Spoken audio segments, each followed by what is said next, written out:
છેલ્લા કેટલાય વર્ષોથી તિરોહિત ભાવે આ ગિરનાર તીર્થ જાણે દટાઈ ગયું અને આ ગિરનાર તીર્થને પ્રકાશમાં લાવવા માટે તપસ્વી સમ્રાટ હિમાંશુ સુરી દાદા, અમારા હેમવલ્લભ સુરી મહારાજ, પૂર્વે નીતિ સુરી સરજી મહારાજ, આ ત્રણેય મહાત્માઓ જે કામ કર્યું છે તે કદાચ આપણા વાળા કોઈ ન કરી શકે. એના કરતા મહત્વની વાત તો આજે પ્રતીક દ્વારા આપણે સાંભળી.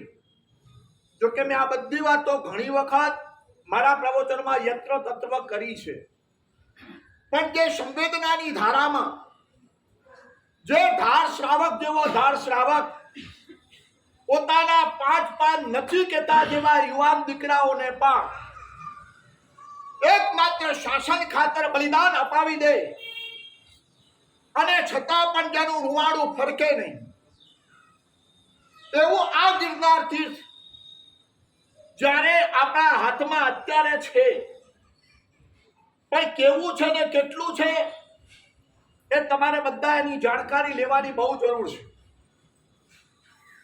અને એટલા માટે જ આજે આ એક ભાવ ભરી સંવેદના સ્પર્શના પ્રતીકે જે રીતે ભાવ વિભોર બનીને કરી છે. પ્રતીક માટે કયા શબ્દો વાપરવા કઈ સમજાતું નથી. કદાચ મારી ડિક્શનરીની અંદર આ શબ્દો નહીં મળે. સૌથી પહેલી વખત ગિરનાર તીર્થની સ્પર્શના એને પોતે કરી અને કરાવી. લગાતાર 4 દિવસ સુધી ગિરનારભાઈ બની ગયો અને એ ગિરનારભાઈ બની ગયા પછી આવી ભાવ સંવેદના આપણી ભીતરની અંદર પેદા કરાવી. એને જે બજેટ વગેરે જે વાતો જે કરી ત્યારે આપણને આપણી જાત ઉપર ધિક્કાર અને તિરસ્કાર છૂટે કે આપણે બધા બજેટો લઈને ફરીએ છીએ. મારા તીર્થ માટે વળી બજેટ શું? 28 ધડી સોનું બોલાતું ને એની સામે સીધી શિક્ષા ઠોકી દેતા હોય એવા પેથડ બંતીને ભાવ ભરી વંદના કરવી પડે.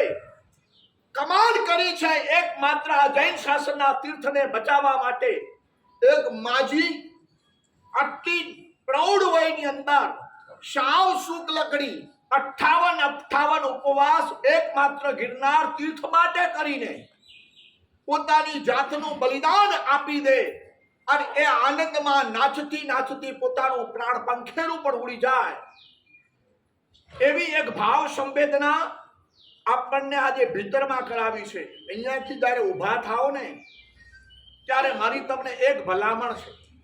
એને તો બધી બહુ પ્રેરણા કરી છે કે જે તીર્થોમાં આપણે જઈએ છીએ તે તીર્થોમાં શાળા માટે જઈએ. એક વાત કહી દઉં, તીર્થોમાં તરવા માટે જઈએ છીએ, તીર્થોમાં મરવા માટે નહીં.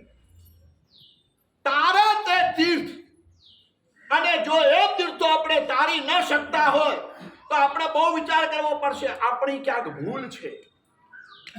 જે ગિરનાર તીર્થ જેમાં આજે દીક્ષા કલ્યાણકનો ભવ્યતમ દિવસ, જે ભગવાન નેમિનાથ સાધનાની પગદંડી તરફ આજે પ્રયાણ કરી ગયા, કેવા સંજોગોમાં એમને પ્રયાણ કર્યું છે.